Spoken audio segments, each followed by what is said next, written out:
Hey, vinyl community, Jeff back again with a little thread.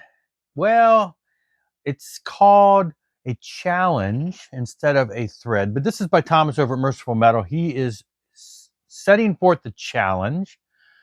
And here's what he did. If you didn't notice, if you didn't see the video. So if you look at Discogs, I have all of my stuff on Discogs. I guess he has all of his stuff on Discogs. You go to Discogs, especially if you're using the mobile app, and you go to the filters and you can filter vinyl, and then you can, if you have more than one type of more than one format, you can filter vinyl, which is what I do. And then you can filter by year. You can look at the year filter. The year filter will pull up all the records you have, and it'll show you per year how many you have. And so he challenged us to look at that, if you have that ability, or another way of keeping track of it, and show 10 albums from the year that you have the most music from. Now, it's tricky because Discogs only looks at the year of the release that you have.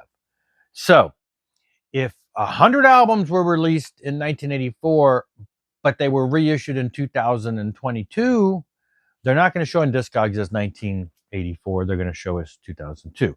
So looking strictly at physically printed albums in the year that they were done, not the release year, but the year that the album was actually released. And then it's tricky to say, but it is what we're looking at. So turns out when I looked back, I didn't even write the numbers down, but the year that I have the most records from is actually, I think, 2022. I have like 200 and some odd albums from that year, but that's gonna be mostly reissues. There's not that many albums that came out in 2022 of new releases that I bought. So a good majority of releases that I have are in the 2020s because a lot of reissues have happened. But strictly looking at albums that I have that are actually from the date when they were released. Yeah, I'm an 80s person too. His was 1984. Mine is 1986, barely. 1982, 109. 1983, 111. 1984, 125. 1985, 131. 1986, 132. So my year is 1986. 1987, 98. So pretty much everything from 82 to 87 is almost in the triple digits, pushing over 100. So yeah, so we're moving into 1986. Now, what I did out of the 132 is I chose 10 of what I would consider more obscure bands that probably not everybody has in their collection. And so that way I'm showing some stuff that's a little more obscure. The first one, though, not so much. I mean, they're obscure, but not, most fans know who they are. Exciter, long live the loud. This was the heyday of Exciter, at least, for me. I discovered them on Violence and Force, which was the one right before this, is where I discovered them. Their second album. This is their third. So there you go. Early thrash band, three-piece. Dan Beeler was on vocals. I loved his style. He moved off of vocals on one album and was just playing drums because he's also the drummer. They got another singer for a little while. They've done some other stuff. Some of the band members went some other stuff. And then recently, in the past couple years, Dan came back and the band has been touring again with the original, with him on vocals, original lineup pretty much.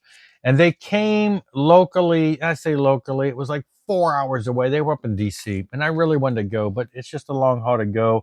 I really wanted to see them with that lineup. Anyway, Canadian band, so they don't tour as much, especially now, all these years later. But 1986, Exciter, the heyday. This band, again, probably not one of the most obscure, but one of the bands that I really appreciate all their stuff and just think that they probably could have been bigger, but, they get lost in the shuffle.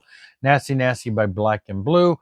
The first album to me is just, you have to have it. It's one of those essential albums.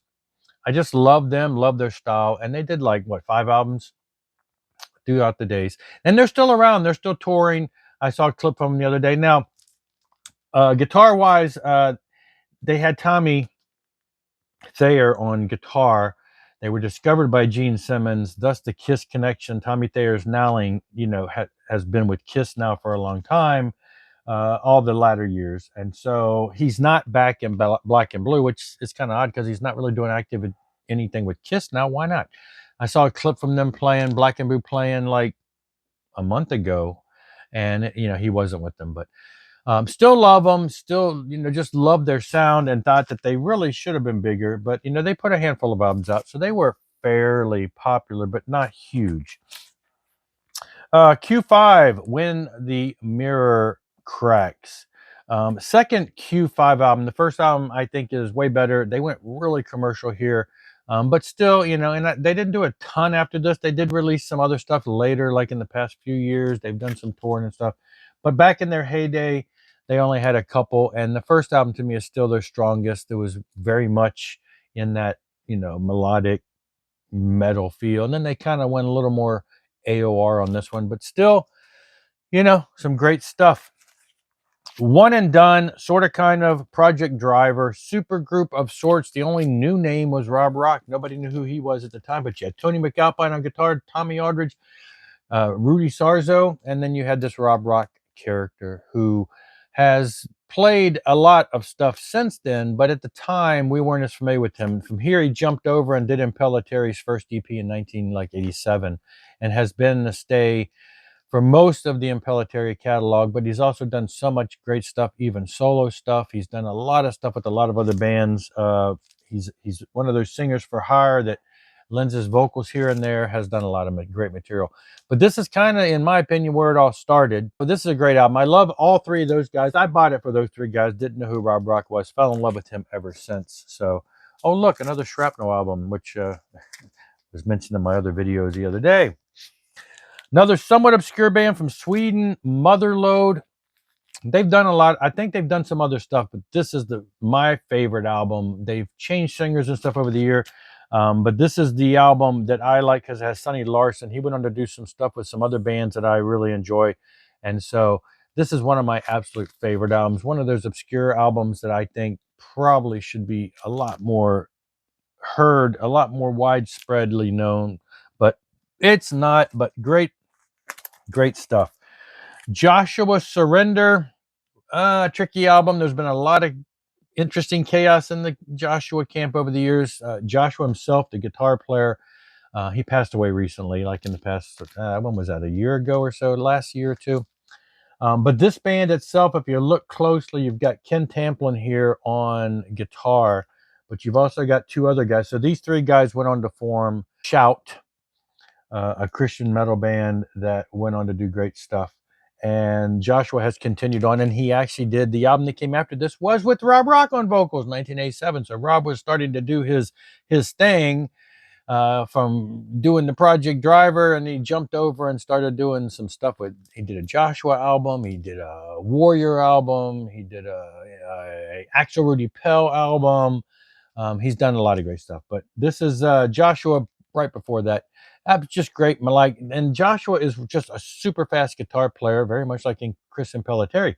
It just shreds all over this, but it's very melodic, 80s metal of the time. And here's one that Thomas actually showed another album, their previous album, and that's Sound Barrier. This is their Speed of Light from 1986. And I said the one he showed, the one prior to this, was it?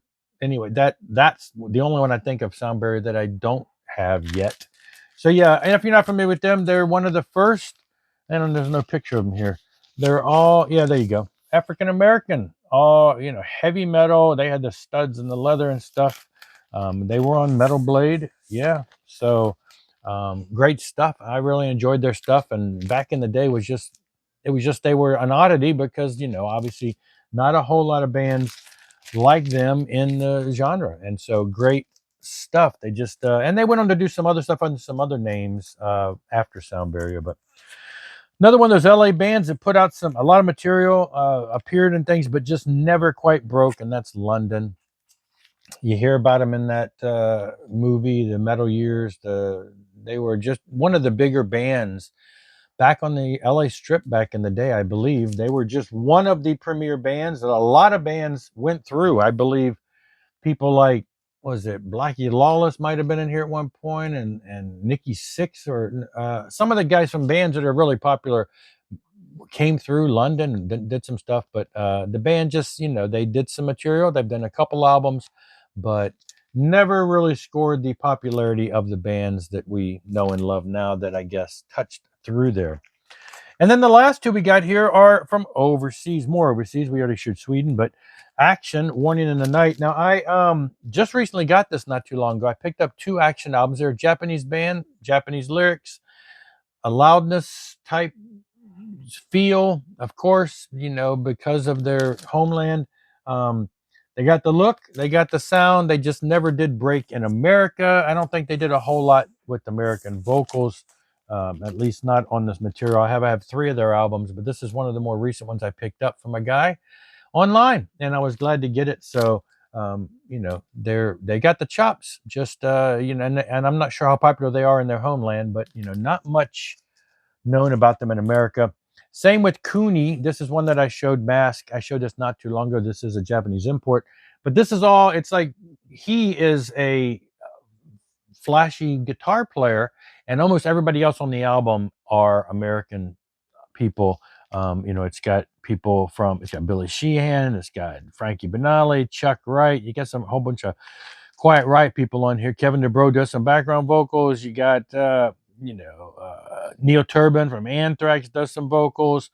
Mark Edwards does some drums. Yeah, so it's an all-star cast of people that have helped him out.